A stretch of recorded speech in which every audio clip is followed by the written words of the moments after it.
Think about this really. Think what actually happens to most men after marriage. Slowly, the edges of their freedom dissolve. Their friend groups shrink. Their hobbies get shelved. Their free time is absorbed into logistics, obligations, emotional management. Even their money stops being their money. And the wildest part, they call it love. In No More Mr. Nice Guy, Dr. Robert Glover warns that men often trade authenticity for approval. They don't just fall in love, they fall into roles: provider, peacemaker, because a trap is built using the most noble parts of you, your desire to be a good man, to protect, to provide, to serve your family and do what's right. That's the genius of the system. It doesn't fight your masculinity, it redirects it. And to the very things that made you strong now keep you docile. And here's the hardest truth. Most men don't even notice it happening, because they confuse self-sacrifice with self-worth, and the world applauds them for it. As David Dieter wrote in The Way of the Superior Man, if a man gives up his deepest purpose to please his woman, it is a sign of weakness. This video is not a bitter rant. It is a wake-up call for any man brave enough to see the invisible cost of his conformity, because freedom isn't lost in one dramatic moment. It's traded away, one unspoken compromise at a time. It starts with small, justifiable decisions. You stop going out with friends because family comes first. You skip the gym because there's too much to do at home. You push your dreams aside because now is not the time. And each choice seems reasonable, noble even, but over time they don't feel like choices anymore. You're not living your life. You're managing hers. In Atomic Habits, James Clear explains, every action you take is a vote for the type of person you wish to become. But what if you've been voting against your own sovereignty for years? The man you used to be, the one with bold plans and a fire in his chest, he's not dead. He's just been domesticated. Carl Jung said, the most terrifying thing is to accept oneself completely. But for most married men, the most terrifying thing is to realize how completely they've been And here's the catch. Nobody forces you to give it all up. Not because you're weak, but because you're programmed. You're conditioned to believe that sacrifice is love, that surrender is maturity, and that losing yourself is noble. But let me ask you this. If you have to abandon your identity to maintain the relationship, what exactly are you preserving? He means well, he listens, he compromises, he provides. He never raises his voice, he does everything right. But somewhere along the way, he disappears. Dr. Robert Glover called it the nice guy syndrome. A man who gives up his needs, his voice, and eventually his mission to keep the peace, because deep down he believes if I'm just good enough, patient enough, loving enough, then I'll be loved back. But here's the tragic irony. Nice guys aren't loved more. They're respected less. In Models, Mark Manson writes, you are not entitled to someone's love just because you're nice. That's not how attraction works. Being endlessly agreeable doesn't make you lovable. It makes you invisible. And while you're busy being supportive, she's wondering where the fire went. The edge, the direction, the masculine gravity that drew her in. David Dieter said, your woman knows your weaknesses better than anyone. She loses trust when she sees you choose comfort over purpose. So when a man abandons his purpose in exchange for validation, he doesn't create harmony. He creates imbalance. He doesn't build intimacy. He builds quiet resentment. Because the moment your life stops being about your mission, you stop being the man she truly desires. Here's the clever part. The system doesn't break strong men, it uses them. It hijacks their best qualities, their desire to protect their instinct, to provide their commitment to do what's right, and it weaponizes those virtues against them. In The War of Art, Stephen Pressfield wrote, resistance will tell you anything to keep you from doing your work. It will perjure, fabricate, it will seduce you. In this case, the resistance wears a ring. The message sounds noble. Real men sacrifice. Real men put family first. Real men never give up. But here's the quiet manipulation. You're told to sacrifice, while she's told to. You're told your value is in how much you give. She's told her value is in how much she expects. In Essentialism, Greg McKeown teaches, if you don't prioritize your life, someone else will. And that's exactly what happens. You hand over your schedule, your finances, your goals, your energy, all in the name of love. But what is love without mutual sacrifice? What is commitment without reciprocity? It's not a relationship, it's a transaction. And you're the one making all the deposits. Robert Greene warned in the 48 Laws of Power. Law number 11, learn to keep people dependent on you. But in marriage, that law flips. You become the one who is dependent on approval, on emotional peace, on her happiness. And when your life becomes centered around someone else's emotional weather, you've lost the one thing no man can afford to give up. Your internal compass. In every relationship, there's a silent currency. Leverage. It's not romantic, but it's real. And the person with more perceived options holds more power. As Rollo Tomasi puts it in Irrational Male, the person who needs the other less controls the relationship. And here's the hard truth. Marriage systematically strips men of their options. You give up your freedom, your financial autonomy, your solitude, your mystery, your edge. And what do you get in return? Access. Access to what society says you should want. Domestic peace, family life, a warm body beside you. But the cost is complete dependence. In the subtle art of not giving a F asterisk. Asterisk, Mark Manson writes, who you are is defined by what you're willing to struggle for. If your entire identity is built around maintaining domestic harmony, then your worth is now conditional on your performance. You're not a man. You're a function, provide, protect, problem solve, and if you stop performing, that unconditional love becomes very conditional. Robert Greene's law number 36 says, disdain things you cannot have. Ignoring them is the best revenge. But in modern marriage, if you become too available, you become invisible. It's a brutal paradox. The more useful you become, the more disposable you are. Because now, you're not chosen. You're just needed. And when you're needed more than you're desired, the dynamic has already shifted.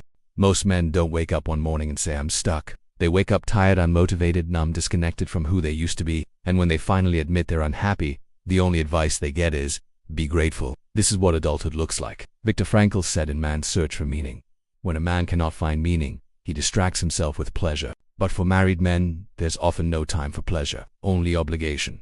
You stay not because you're weak, but because you once believed this pain meant something. You thought suffering made you strong. You thought sacrifice was the price of love. You thought giving everything would eventually be rewarded. In Can't Hurt Me, David Goggins explains how pain becomes fuel, if it's aligned with your mission. But if your suffering lacks purpose, it just becomes decay. And yet, you don't leave. You don't speak up. You don't push back. Because you fear that doing so makes you selfish. Because the system has conditioned you to equate resistance with failure. Dr. Robert Glover described it perfectly. Nice guys believe if they do everything right, they'll live a smooth, problem-free life. But real life doesn't work that way, especially not in marriage. So you tolerate, you internalize, you shrink, until the man who once had vision and fire now just hopes for peace and quiet. But here's the truth. You're not trapped by marriage. You're trapped by the belief that sacrificing yourself is the only way to keep it. At first you tried. You voiced your needs. You suggested solutions. You asked for balance, for understanding, for space. But nothing changed. So eventually, you stopped asking. You stopped resisting. You started telling yourself, it's not worth a fight. This is just what marriage is. Maybe I'm the problem. What you're experiencing has a name. Learned helplessness. In psychological studies, it's what happens when someone is exposed to repeated, uncontrollable stress until they stop trying to escape, even when escape is possible. This is the married man's silent illness. He's not broken because he's weak. He's broken because he gave everything he had, and it still wasn't enough. Stephen Pressfield in The War of Art called this the voice of resistance. It says, stay small, stay silent, stay safe. So you shrink to preserve the peace. You defer to avoid the argument. You say yes to things you hate, just to avoid one more draining conversation. Over time, your inner world becomes a battlefield. But the worst part, you stop fighting. You begin defending the very system that's draining you. You tell yourself this is maturity, that this is love. But it's not love. It's domestic Stockholm syndrome. You identify with your captor's comfort, defend her emotional needs over your own, and start believing that freedom is selfish. David Dieter warned, a man's capacity to love is only as deep as his ability to remain grounded in his purpose. Without purpose, your love becomes martyrdom. And martyrdom always ends in bitterness or burnout. You weren't meant to live like this. Not as a problem, not as an emotional dumping ground, not as a man whose only worth is tied to how useful he is. You were meant to live on fire, with clarity, boundaries, and direction. And if marriage extinguishes that fire, you don't need a new partner. You need to reclaim your power. It sounds innocent, even sweet. Happy wife. Happy life. But beneath that rhyme lies a dangerous blueprint. You don't matter. Your emotional state is secondary. Your needs negotiable. In asterisk, the subtle art of not giving a F, asterisk, asterisk, asterisk, warns. Your happiness. A luxury granted only after hers is secured. Mark Manson. The desire for a positive experience is itself a negative experience. When your goal is to keep someone else happy, you become addicted to outcomes you can't control. And that's exactly how this works. You become a thermostat for her emotions. You monitor tone, adjust behavior, avoid triggers, silence your truth. all to keep the peace. But here's the twist. The more you shrink your needs to elevate hers, the more resentment builds beneath the surface. You're praised for your patience, but punished for having boundaries. You're applauded for your sacrifice, but ridiculed the moment you ask for something in return. Dr. Robert Glover called this the covert contract. If I take care of her needs, she'll take care of mine, hoping the emotional math will work out. But that contract is never signed. So you keep giving, but it never does, because the equation is broken, even in the face of a woman's resistance to it. As David Dieter wrote, he becomes emotionally reactive.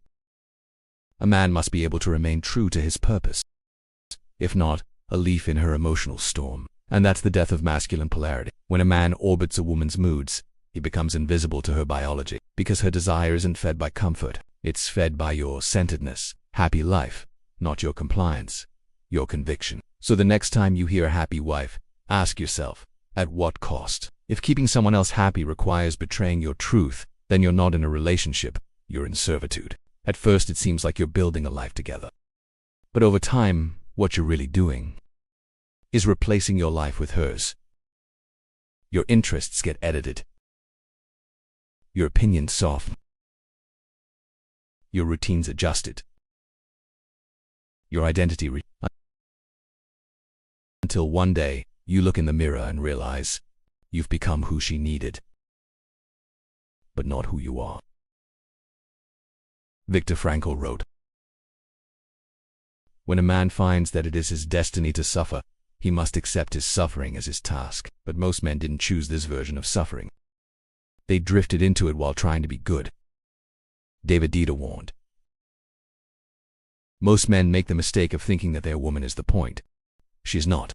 The point is your own mission. When your mission becomes keeping her content, your compass no longer points outward.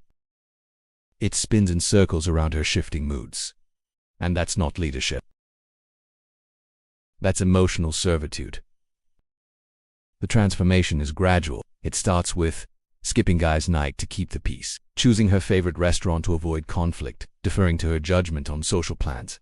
Each decision feels harmless, but each is a brick in the wall around your former self. Until you're not a man on a mission, you're a man on a leash. Dr. Robert Glover describes this state as self-abandonment, a condition where men silence their own needs in pursuit of approval and harmony. But here's the paradox. The more you give up who you are, the less she respects you, because what first drew her in was the very independence you've now surrendered. And when she no longer sees you as sovereign, she no longer sees you as desirable. So ask yourself, if your entire identity is shaped to serve someone else's needs, what happens when they stop needing you? This isn't about good or evil, it's about biology. Because what happens in modern relationships isn't always conscious. It's programmed, millions of years old. Older than marriage, older than language itself. Evolutionary psychologist David Buss explains in The Evolution of Desire, women evolved to secure long-term investment from men, resources, protection, and commitment for the survival of offspring. That means, during courtship, her instincts push her to attract. After commitment, they push her to optimize. So, in the beginning, she gives frequent sex, shared interests, minimal demands, maximum agreeability, but once she secures the bond, the dynamic begins to reverse. Sex becomes a reward, not an expression. Interests shift to family goals, only demands, increase, patience declines. This isn't conscious manipulation, it's evolutionary automation. Rollo Tomassi in The Rational Male puts it bluntly, women don't love men unconditionally. They love men for the conditions they meet. Once those conditions stop serving her survival strategy emotionally, financially, socially, her biological programming looks for a better option. This is why so many men feel blindsided. When things change after the ring, they think, she used to be different. She wasn't pretending. She was competing. But once the race was won, the strategy shifted from attraction to control. Rollo calls this the betazation process, slowly molding a man from dangerous and desirable into safe and submissive. It's not evil, it's instinct. But here's the danger. If you don't understand the code, you'll become its victim. Because once your role shifts from partner to provider, from man to function, from mission to utility, her attraction begins to fade, even if her expectations don't. Here's the brutal truth most men don't want to hear. Your wife's love is conditional, not on who you are, but on what you provide. Stop earning, get injured, lose status, purpose, or edge. Watch what happens. Rollo Tomasi in The Rational Male calls it hypergamy's razor. Never let a woman's affection convince you that it's unconditional. It never is. Because her love is a strategy, not a reward. And that strategy is survival. When you offer security, ambition, direction, she bonds. When you lose frame, stop producing, or become predictable, This isn't cynicism. This is biology with a legal system behind it. Richard Cooper in The Unplugged Alpha says, women leave when they've extracted all value or believe better options exist. Look at the numbers. Over 70% of divorces are initiated by women. Among college-educated couples, it's up to 90%. They don't leave when they're unhappy. They leave when they believe the cost-benefit analysis favors exit, and the court system. It ensures that leaving doesn't mean losing. She often keeps the house, the kids, the social sympathy, and a financial pipeline from your future even after she's gone. You're still paying for the arrangement that collapsed. Alimony, child support, asset division, lifetime obligations for a love that's already expired. And here's the most devastating part. You thought you were building something sacred, but the system you walked into was transactional from day one. And because you didn't see it coming, you didn't protect yourself. Because no one told you the truth. Not your parents, not your church, not society. They just said, be a good man, do the right thing, she'll love you forever. But forever has terms and conditions, and you didn't read the fine print. This is deeper than divorce, deeper than money, deeper than lost friendships or missed opportunities. This is the slow dismantling of yourself. Because modern marriage, for many men, doesn't just drain your wallet, it drains your identity. You become a shell of your former self, not because she hates you, but because the system no longer needs you, exists to solve problems you to fix, manage, contain, absorb, emotional. He numbs himself with distractions. Stress needs spark arguments to respond, but never to lead. Solitude is selfish, never to express, never to choose for yourself. Viktor Frankl once said, when a man cannot find meaning, but the married man doesn't have time for distraction, quietly, that he has chores. He has responsibilities. He has promises he made in a fog of optimism that now feel like shackles. He learns. His dreams are unrealistic. His boundaries are aggressive. A man must feel that he is in control of his life. So he adapts. In The Psychology of Self-Esteem wrote, he minimizes himself, he swallows truth, he performs the role until he becomes the role. Nathaniel Brannan. To be psychologically healthy, but this man is not in control. To build, he'll be pulled off course by his woman. To express feel like threats to the fragile balance of the home. He's reactive, emotionally outsourced, spiritually disconnected. Even his deepest impulse is to lead, so he walks on eggshells. He smiles through burnout. He becomes fluent in emotional silence. David Dieter warned, if a man doesn't know his purpose once he's pulled off course, he doesn't just lose his direction, he loses her respect, then her desire, then him. This is not just emotional fatigue, it's spiritual erosion, and it doesn't make headlines, because the world applauds a man who disappears, as long as it makes everyone else more comfortable. If this were just personal, you could fix it with one hard conversation, but it's not. It's cultural, systemic, engineered. Everywhere you turn, you're told the same thing. The man who sacrifices everything is a hero. The man who sets boundaries is toxic. The man who walks away is selfish. David Dieter warned, a man must be free in feeling and action, even while he is bound by love and commitment. But modern culture doesn't want you free. It wants you useful. It's not a conspiracy, it's an ecosystem. Movies, sitcoms, religion, even your friends, all reinforce the same programming. Be a good man. Make her happy. Put your family before yourself, no matter the cost. But here's what they never say. What happens when you're no longer happy? When your purpose is buried? When your fire goes cold? You're told it's noble. You're told that's just what manhood is. P.D. Ouspensky in The Psychology of Man's Possible Evolution writes, man is not born conscious. He must awaken. But how can he awaken when the system rewards his sleep? You've been taught that a real man is always useful, but never sovereign. That your value is in what you can do for others, not who you are for yourself. And when you start to question it, you're shamed, mocked, labeled. He's going through a phase. He's afraid of commitment. He's just bitter. But you're not bitter, you're waking up. Like in the Matrix, the moment you unplug, you see the invisible architecture designed to drain your energy in exchange for approval. And when you try to show others, even other men fight you. Because if they admit you're right, they have to confront their own quiet despair, so they defend the system. Not because it's working, but because admitting it's broken would mean admitting they are. 2. The real tragedy. Men aren't ready. Not for relationships. Not for commitment. Not for what marriage really demands. They're trained to provide, but not to protect themselves. They're taught to love, but not to discern who is worthy of that love. Rollo Tomasi in The Rational Male writes, men are raised to be women's ideal, not to develop their own masculine identity. From childhood, boys are praised for being quiet, polite, agreeable, selfless, but not for being assertive, boundary-setting, unapologetically male. So when he enters a relationship, he brings this hidden operating system. If I'm good enough, she'll love me. If I sacrifice enough, she'll stay. If I give everything, she'll never leave. But that belief is a trap. Dr. Robert Glover calls it the covert contract. I'll give you what you want, and in return, you'll give me what I need without me having to ask.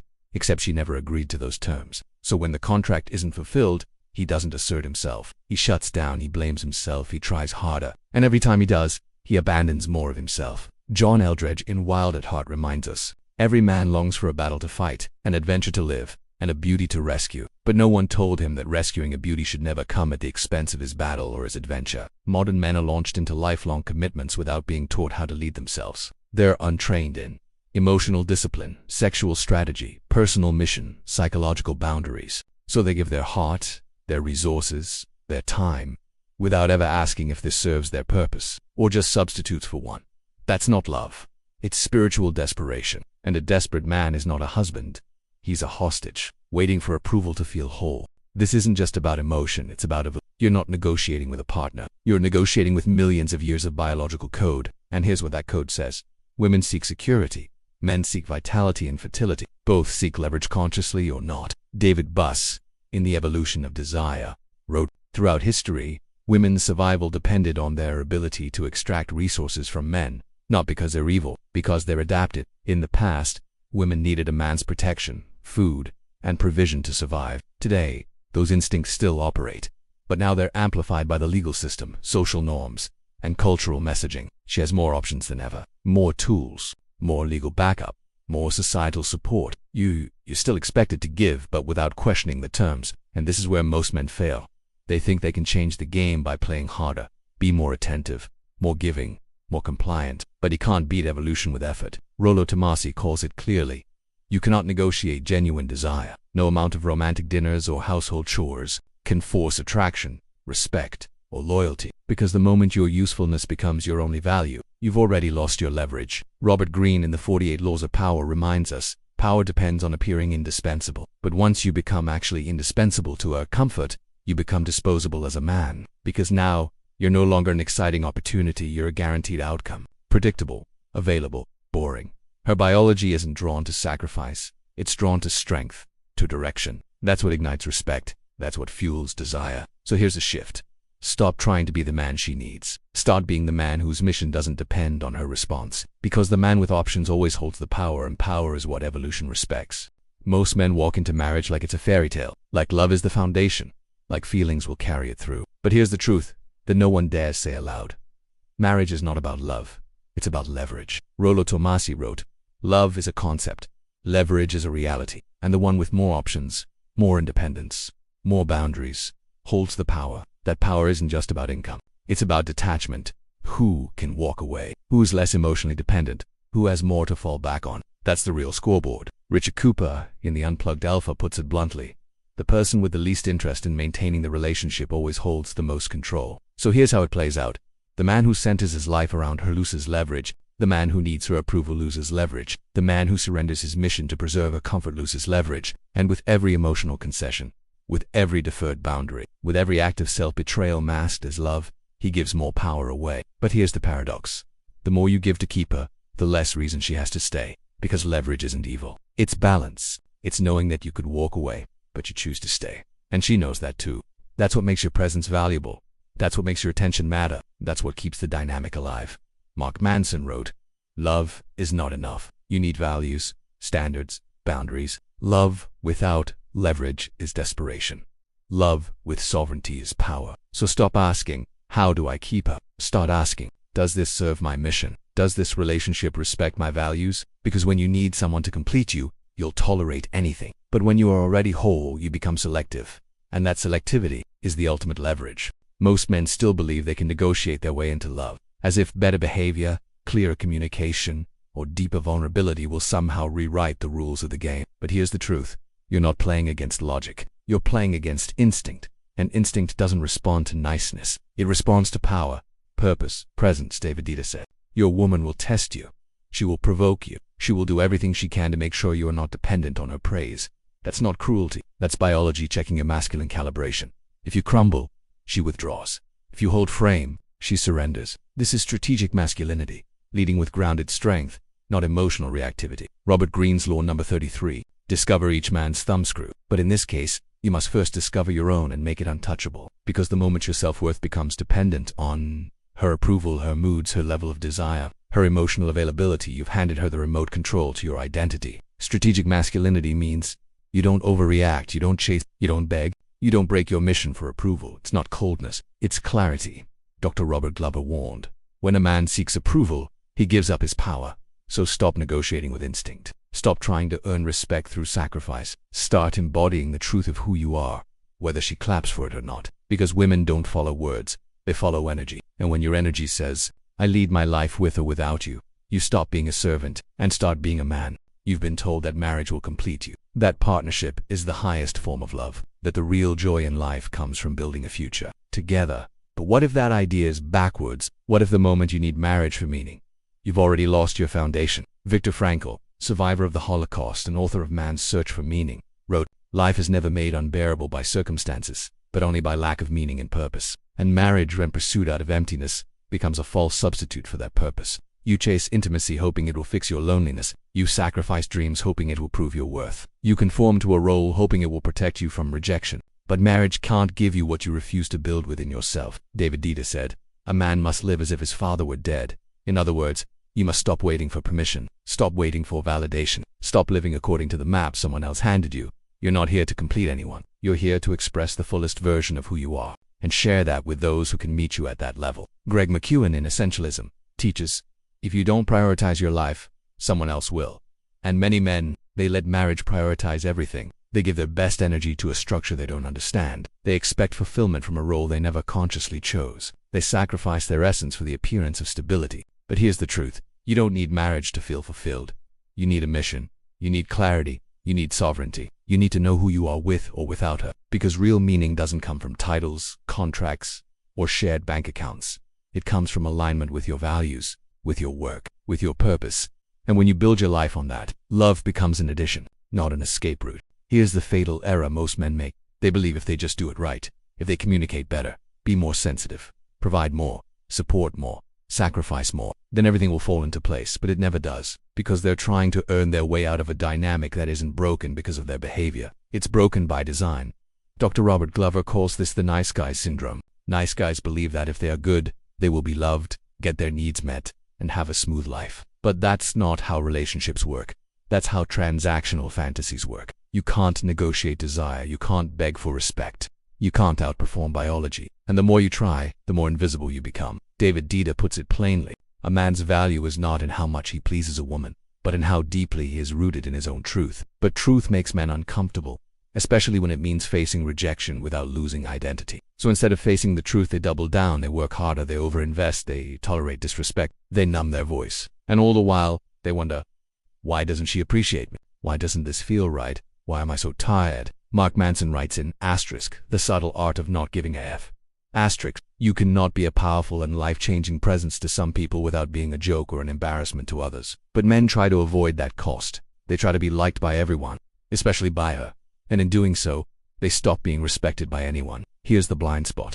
They think love is something to earn, but real love doesn't come from performance, it comes from presence. And that presence only exists when you're rooted in your own standards, not someone else's checklist. Most men try to earn a great relationship. The wise man builds a great life and lets relationships qualify for him. He doesn't chase, he doesn't plead. He doesn't bargain for affection like a man starving for approval, because his life is already full, already meaningful. James Clear in Atomic Habits wrote, you don't rise to the level of your goals. You fall to the level of your systems. So he builds systems, a body that commands respect, a mind trained to focus, a mission that doesn't pause for anyone's comfort, a life designed for growth, not validation. His happiness doesn't come from a partner's praise. It comes from alignment with his values. Stephen Pressfield called this the resistance, that silent enemy that shows up when you try to live boldly. It whispers you're not ready, you're being selfish, just settle down like everyone else. But the strong man doesn't negotiate with resistance. He moves through it, daily, silently, with discipline and fire. John Eldredge wrote in Wild at Heart, a man needs a mission, a cause, something to fight for, and when a man finds that, He becomes magnetic, not because he's trying to impress, but because he's too busy becoming impressive. He doesn't wait for someone to fill the void. He builds a life where voids don't exist. And here's the irony. That kind of man, the one who doesn't need anyone, is the one people chase, because he signals abundance. Scarcity mindset repels. Abundance attracts. He doesn't reply instantly because he's building. He doesn't change plans to appease because he respects his time. He doesn't fold under pressure because he's grounded in purpose. He doesn't avoid relationships. He's just no longer enslaved by them. Because here's the truth. Until your life is full without a woman, you'll always give too much to keep her. So build the body, build the skills, build the income, build the mission. Create a reality so rich in meaning that anyone who enters it must bring value or be left behind. Strength doesn't mean isolation. It means selectivity. Because when you've built yourself from the inside out, you don't hand your heart to the first person who shows interest. You understand, love is not something you give to be completed. It's something you give because you are already complete. David Dida put it this way. A man's depth of love is only as strong as his connection to purpose. The weak man loves reactively. He clings. He bleeds emotionally, hoping someone will validate the sacrifice. The strong man, he loves with clarity, with discernment, with boundaries. Nathaniel Branden in The Psychology of Self-Esteem wrote, "To love another, you must first love yourself, not in a narcissistic way, but as a source of strength, not weakness." So the strong man sets the tone. He gives affection, but never approval at the cost of his principles. He listens with empathy, but doesn't betray his voice. He supports growth, but never at the expense of his own. And here's the paradox. The stronger your boundaries, the deeper your capacity for connection. Because now you're no longer performing, you're no longer needy, you're no longer managing perceptions to earn affection. Mark Manson in Models wrote, "Vulnerability without neediness is incredibly attractive. That's the secret. True strength allows you to be open without being dependent, be present without being passive, be generous without being exploited. And when you love from that place, you create a different kind of bond, not based on trauma, not based on fear, not based on roles or cultural scripts, but on mutual growth, where two sovereign people choose to walk together. Not because they need to, but because they both add value to something already whole. This isn't romance as fantasy. It's romance as alignment. It's love that doesn't consume your identity. It amplifies it. Here's what no one tells you.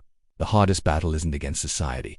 It's against yourself. The moment you decide to reclaim your power, you won't just face criticism from others. You'll face resistance from within. Stephen Pressfield called it resistance with a capital R. Resistance will tell you anything to keep you from doing your work.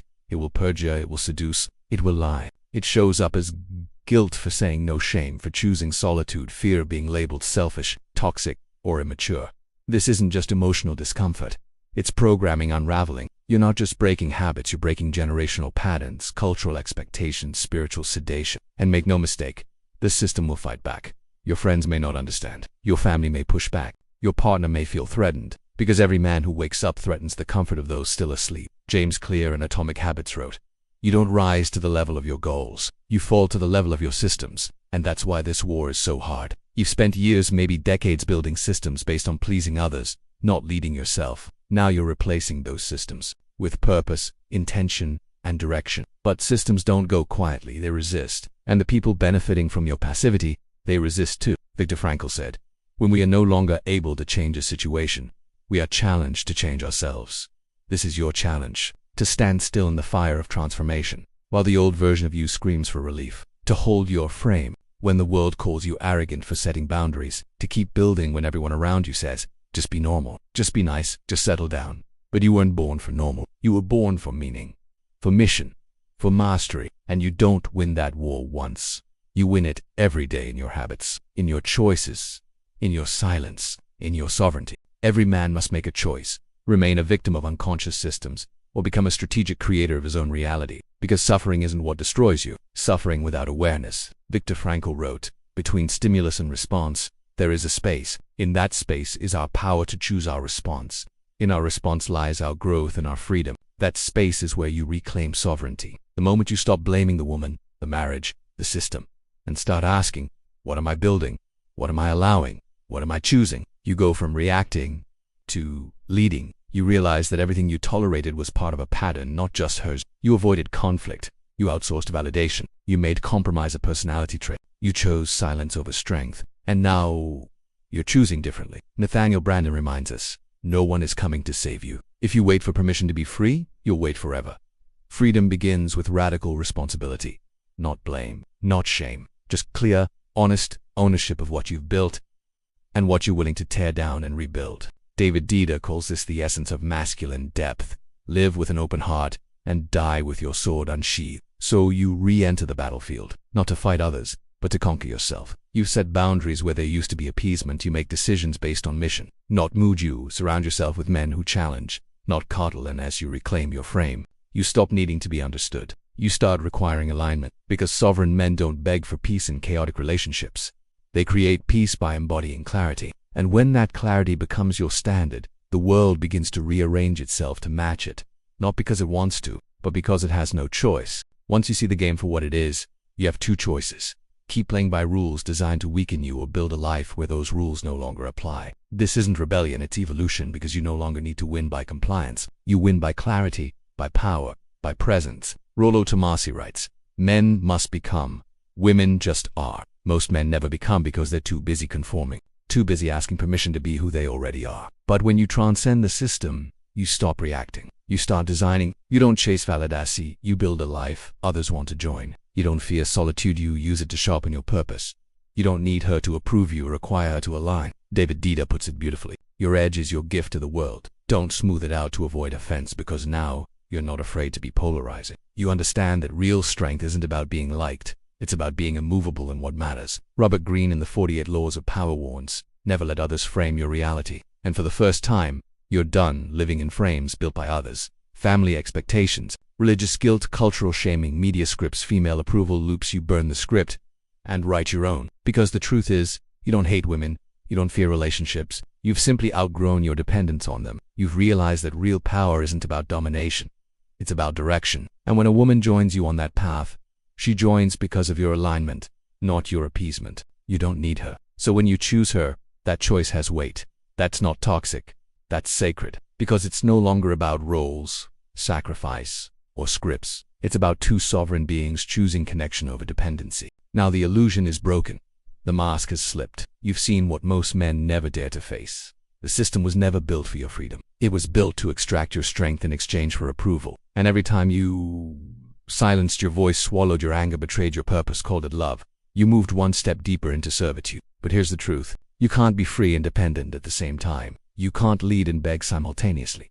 You can't live on fire while apologizing for the heat you give off. So you face the final question. Do you choose comfort or clarity, approval or authenticity, servitude or sovereignty? Viktor Frankl said, "The last of human freedoms is to choose one's attitude in any given set of circumstances, to choose one's own way." This is that moment where you stop living by inherited expectations and start living by internal alignment. You build a life so powerful, so intentional, so rich with meaning, that companionship becomes a luxury, not a lifeline. A life where boundaries are standard, not explained. Direction is clear, not negotiated. Your value is declared, not debated. David Dida reminds us, a man must be willing to stand alone, in his truth, without fear, so he can meet the world with his full presence. And when you become that man, the world stops trying to shape you and starts respecting you. Because now you don't need to be rescued. You're not waiting for a better woman, a better culture, a better system.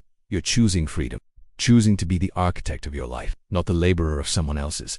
Stephen Pressfield wrote, "The warrior and the artists live by the same code of necessity, which dictates that the battle must be fought anew every day. So fight, not out of bitterness, not out of fear, but because you were born to build, not just survive." This is your moment, to love without losing yourself, to give without being drained, to walk away without guilt, to be chosen without ever needing to be.